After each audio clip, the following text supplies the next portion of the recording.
Lexie Brown, welcome back to the podcast. This is so fun to have you back here. Thank you. You know me. I'm a podcast girly now, so this is You like right up are. my alley. We have so much to talk about, but first, a huge congratulations, contract extension with the Sparks. What does that feel like for you? I mean, the initial reaction was relief, and then excitement immediately after. But it's just something that I've been working so hard for. I will be going into my seventh season, I'm pretty sure, and this season, I mean, technically is not a guaranteed contract, but I mean, with the extension, that's assumed. So this will be my first year really, playing on a team where I'm not worried about, getting waived or like looking over my shoulder to make sure everything's fine and like really being, a veteran leader on a team. And I think that's just an opportunity that I've been like waiting so long for. And I think that I thrive in leadership positions. So, I was just being patient, waiting my turn, and I'm really excited. What is it about LA that is like working for you? It feels like you're saying you're finally getting your footing here. It's working and you guys are building a culture that's good. So what is it about LA? Well, I just think I'm an LA girl at heart. Yeah. LA is not for everybody. And, I have these conversations with people all the time. Like, oh, I hate LA or I love LA. So like, I really feel like you either hate it or you love it. And that's funny to say growing up in the South, LA, Mhm. I would say the West is like more similar to the South than like up North, I would say. Um, I think the people in LA are amazing. I think, you get into the right circles of people, you find a lot of ambitious people, a lot of creatives. And I've really been enjoying meeting people who like do different things. So, my whole life I've only really been around, other athletes and stuff like that. So, being in LA, it's like a mixing pot of people like chasing their dreams and stuff like that. So, Mhm. I have found a good circle of friends that like motivate me, that are supportive, that are encouraging, and we all, are doing our own little things. So, that's one of my favorite parts of LA. And then as far as the team goes, we've been going through a lot. They were dealing with a lot even before I got there. So, just waiting the storm out, I literally compare the situation to my situation at Duke. Mhm. When I transferred to Duke, like there was like some drama going on that I wasn't around for. So, all I had to go from my experiences, which had been positive, but that doesn't discredit anybody else's experiences, but it allows me to, not have that burden of, all the missteps in the past to help build a Mhm. future. So I think, being patient, rolling with the punches, the ups and downs, being in the organization. And I feel like, we're finally headed in the right direction. It's so cool to hear. Like so many, you look at like Jordan and now Mo, like this is their dream was to play for the Sparks. Like what this is like for a homecoming for them, right? And so it feels like the puzzle pieces are kind of coming together with people who are just like eager to step foot on the court there. Yeah, absolutely. And, as far as Jordan, she's in Atlanta now. So it's Mm. like she ended up leaving, she had her little taste of LA. She's like, all right, I'm cool. I'm cool. I'm Yeah. out. She's following I her got, her yeah. path and stuff like that. But yeah, having Mo come back, I think is fun. I've always been a huge fan of her game. I actually never got to play against either one of them in college since they were in the Really? Pac-12. Really, yeah, we didn't really play Mm. Pac-12 teams that much. So I've always just admired them from a distance, and I loved being Jordan's teammate. I loved having her as my point guard. And having Mo on the team is going to be amazing. Her energy, I love it. And Mhm. it fits in right perfectly how we want to play, which is fast. So I Yeah. think that she's going to be a great addition, and I'm happy that she gets to come home because there's nothing like playing in front of your friends and family, Mhm. and I think that's really important, and I'm really happy for her. You had to sit out the end of last season, right, with illness, and so how are you feeling now? Are you ready to get back in a few weeks with AU, and then just around the corner the start of the W season? Yeah, I'm feeling amazing. Mhm. I was actually diagnosed with Crohn's disease, which is that's what took me out last summer. And I had never, known anybody with Crohn's disease. I hadn't really looked into it much, which is why it probably took so long for me to like connect the dots of, my symptoms and how I was feeling to what it could have been. But my symptoms started in May, like as Mhm. like early training camp was when I started feeling like not like myself. And, I thought it was, anxiety of the season, I'm in a new role, we have a new coach, like just a lot of stuff going on. And they just got worse and worse and worse and worse. So, I it took me a while to make that decision to shut it down. That was really, really hard for me to do because I do not quit and I don't like to shut things down. And I had worked so hard to get to that point in my career. I was playing really well. So it was really hard for me to do that, but it ended up being the best thing for me. We were able to calm my body down, get to the root of it, and ended up being Crohn's. So I started medication last month for it. It's infusion treatment, and I feel amazing, and it's working. And I've never been a big medication type person. I like to do things naturally, but I was like, I need to get better now. So give me whatever it takes to get better now. But I feel amazing. Symptoms are gone for the most part, and I'm just really ready to get back on the court. You're a gym rat. You call yourself a gym rat, right? Like you love the process of sport and of basketball. So how did you stay mentally strong through that time that is setting you up to be so eager and positive going into this next phase here? And I mean, to be honest with you, I wasn't mentally strong for a lot of it. If any of you could ask any of my close friends and family members that were around me in like the thick of that time, I was like an emotional wreck. But my surgeon told me, she's like, because Crohn's disease is such a tricky thing, like the best thing you can do is have a positive mindset, and just don't let it set you back too much. So I was like one of her first like professional athlete patients. So me and her were like figuring things out together. Like she's like, I mean, do you feel like going to work out? I mean, like you probably shouldn't, but like you can go for a walk. And I'm like, I need to do more than go on a walk. And then I would do more and feel horrible. And she's like, okay, like, so let's not do that. So it was really just like sitting down and just listening to my body. Then the support of my teammates and the organization, like that was so important to me because to me, I'm just sitting here like they took this chance on me. I was playing well and all of a sudden like I'm out. And I'm like, am I going to lose my contract? Am I still going to have a spot on this team? But they assured me that like my spot was secure and, I could take all the time that I needed. And once I heard that, I think that like flipped a switch for me. Recovery wise. And so I mean, I didn't get to like play basketball or anything for a few months, but I started to do Pilates, which is like a level up of yoga, I think, because I can't sit still for that long. Pilates is hard. It's very hard, but it's like elevated yoga. So, I still get like my little meditation moments, but I still feel like I'm getting a good workout in. And that has been so good for me. And I'm still doing it. I love it. And that has been like one of like the key things of me, like staying in shape, my mind being sharp and things like that.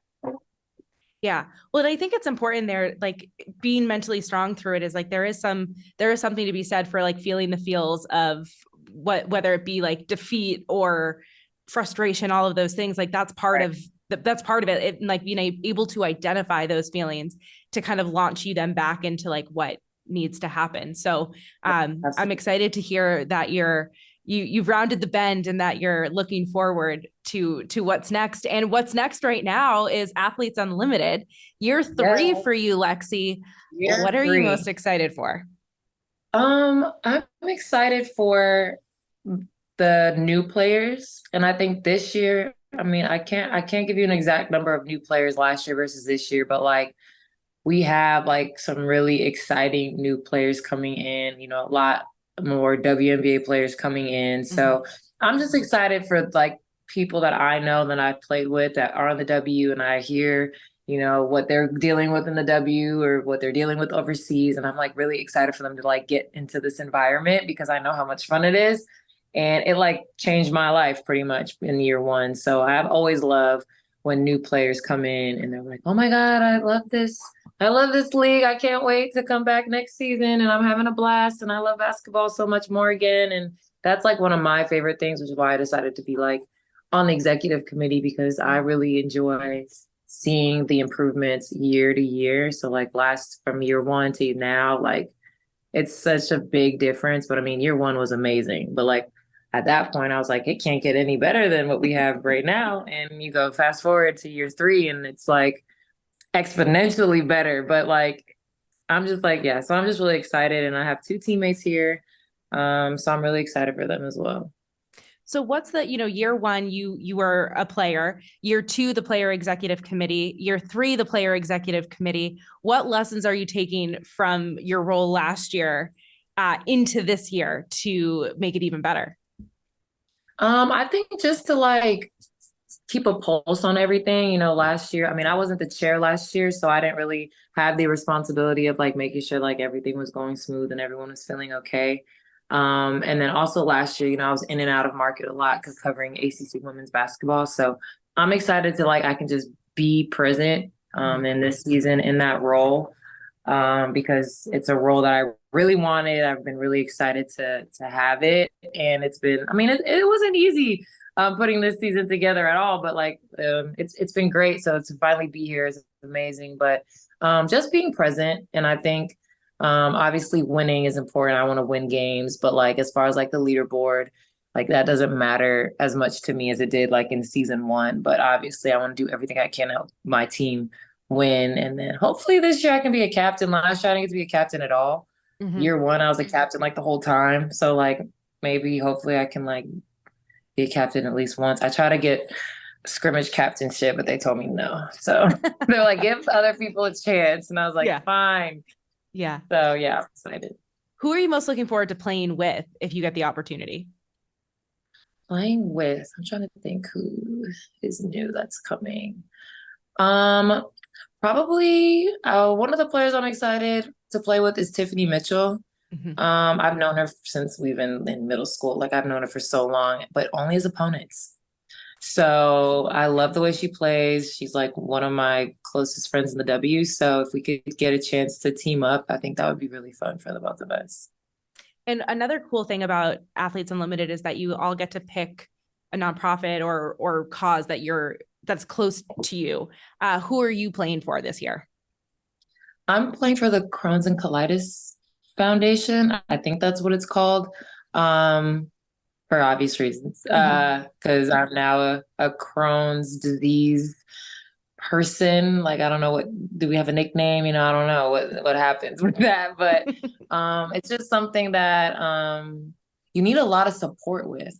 And it's serious, but it's not as serious as other illnesses and diseases that people deal with, but it's still like something that can really mess up your quality of life. So I would love to like learn more about it, bring more awareness to it, show people that you can still, live a very active and healthy life while dealing with it. And then meet other people who have Crohn's disease. Because like I said, I don't know anybody who deals with that, but the few people that I have told, over the last few weeks, like they're like, oh, my cousin has that. Oh, my sister has that. And I'm just like, oh, so like, yes, it's like rare, but I mean, it's not that rare. So just being able to, create a network and build a foundation for that is important. They have like a chapter in LA. So I'm hoping that I can continue to do stuff with them during the season and just keep bringing awareness to it.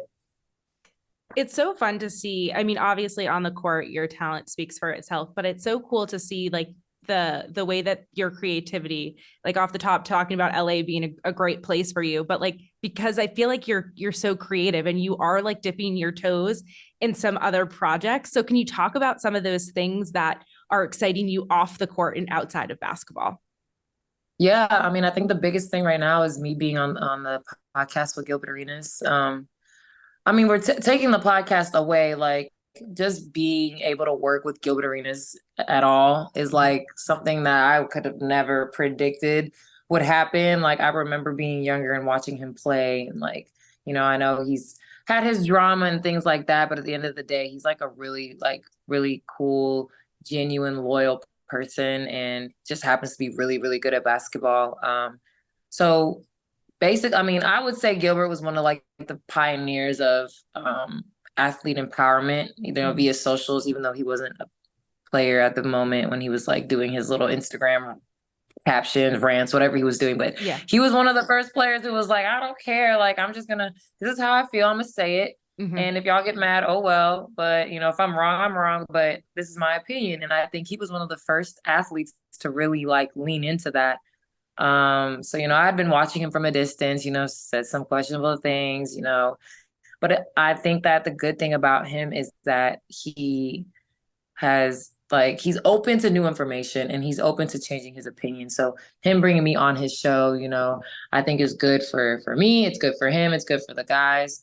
And they accept me and they let me be who I am. And it's something that, I haven't really had in my career, just being able to just be myself, and everyone's just like, okay, like this is Lexi, that's him, that's her, and like everyone's doing their thing. And I think that's one of my favorite parts about being on that show is just being able to be authentically myself. Well, this isn't really anything official, but I make bracelets now. So I That's make these cool. like bracelets. Shout out Taylor Swift and the Swifties. Are you a Swiftie?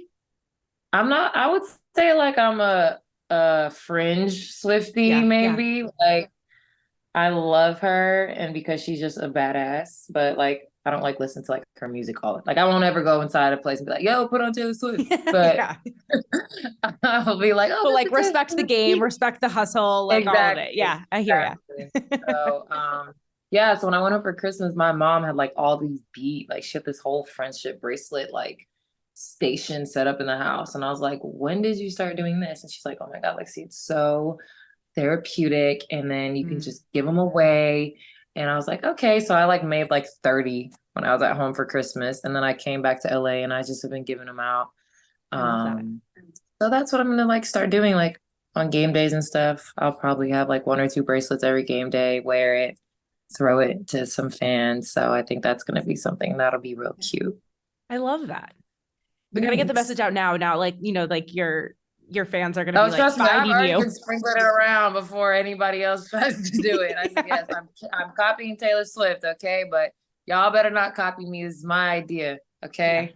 Yeah, I'm here for it. Started in the W. It needs it. It Yes, needs it. you are right. Yeah. Yes. So, when we talk about kind of big moments coming up, and I'm not sure if you're looped in on this yet, but so the Sparks are coming to Boston to play at TD Yes. Garden. You know I'm looped in. Okay. You know Okay. And that I feel like one, that's a big deal, like here in Boston. And I think for the league, but I think there's like, is your dad played here in Boston. What's that like to kind of to have that connection and be playing back in Boston as a professional athlete? The family group chat like immediately when that announcement was made by the Sun. So, all my family members in Boston, like they literally every time we're in Connecticut, they drive from Boston to watch like every season. And I'm just like, guys, even my rookie year, I'm not playing. You don't have to come. And they're like, well, what if you do and we miss it? And I'm just like, oh my gosh, like fine. But they're really excited because one, they don't have to drive to Connecticut. Yeah. Two, I mean, I already know, like, I'm like, okay, y'all better gather the troops, make sure we have like a nice little setup for everybody. Like, I'm already gonna reach out to, hopefully the Sun can like help accommodate like a ton of people that probably will want to come. My dad obviously was like really emotional about it, like just this full circle moment, because it's like, what are the odds that they picked the Sparks to do this game at? Like, it's just like, it's like divine intervention or something like that. But I'm so excited because there are a lot of people in Boston that want to see me play and support me, but like can't because there's not a team out there. So I'm just really excited. And then obviously my dad always loves going back to Boston, so I'm excited that we all get to go experience that together. And I can't even remember the last time I was in Boston. I think maybe a year or two ago, but it was like for a day. So I'm really excited to go back. It will be really cool to see because I remember from when you were on the podcast last time talking about like the original girl dad and the way that your dad has supported you through the sport, especially kind of the early years in the league for you. So that will be, kind of to see his daughter like living her dream too in a place where he lived his, right? Yeah, no, it's gonna be fire. And I've already been talking with our social team and stuff like that of like what we can do to like make this like a big moment. Like I know it's a Sun game, but like I'm like I don't care. Like this moment is crazy. It's never happened before. Like we have to make this like a really big deal. So I hope that we're able to execute that because it would mean a lot to me. It would mean a lot to my dad too. Well, I know that they have big plans right now. They're shutting down the Canal Street, which is right in front of the Garden. Beforehand, there's going to be like a fan fest. So we're going to get people out. We're going to blow it out. Yeah, I'm excited. As we wrap up here, Lexi, we kind of talk about, finding your footing now, really just like having all of the momentum going your way right now and what's to come.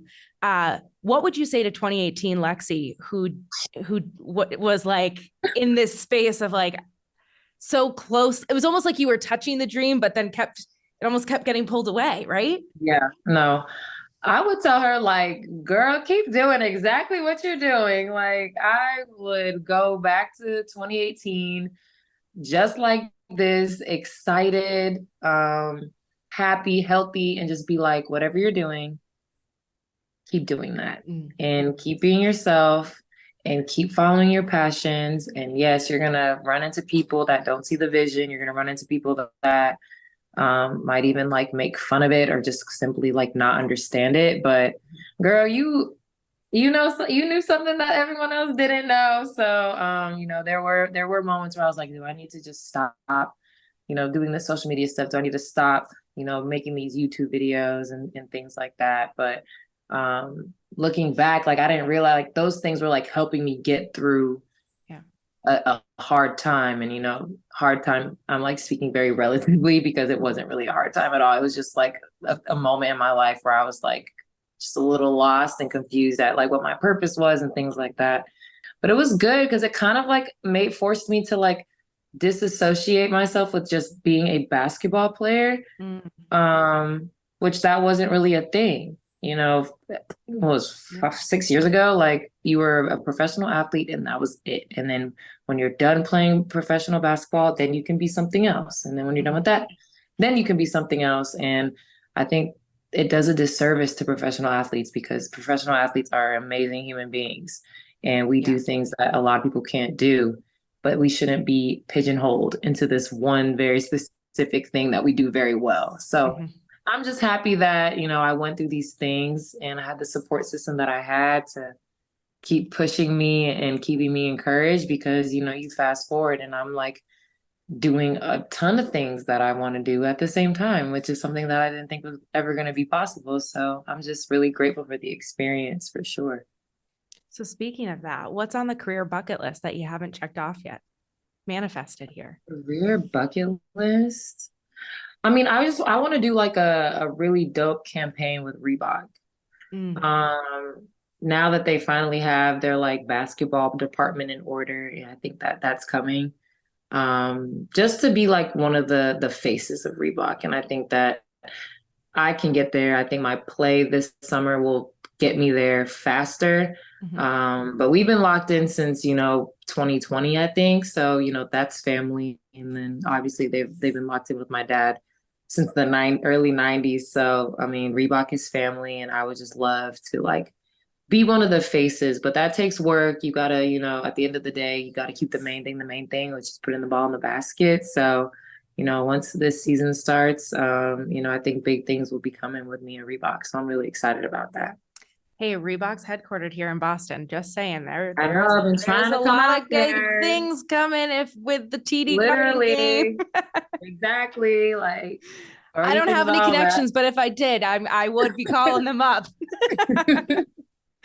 All right, as we wrap up here, I know I asked you this last time, but life happens, things change. Is there a mantra that you're leaning on now to get you through hard days?